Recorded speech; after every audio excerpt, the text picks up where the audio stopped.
بص بقى يا ابن الناس، انت جيت من الزمالك.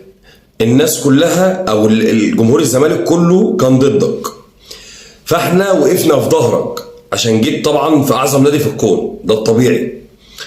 فوقفنا في ظهرك وساندناك ووقفنا جنبك ولحد دلوقتي واقفين جنبك.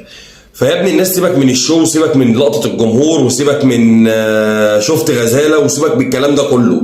احنا مش عايزين منك غير الاحسن من كده، اللي هو ايه؟ اللي هو تركز في الملعب بس. احنا مش عايزين منك يا ابن الناس غير ان انت تركز في الملعب، تركز في الملعب. تقف جنب النادي الاهلي زي ما هو واقف جنبك بس بلعبك.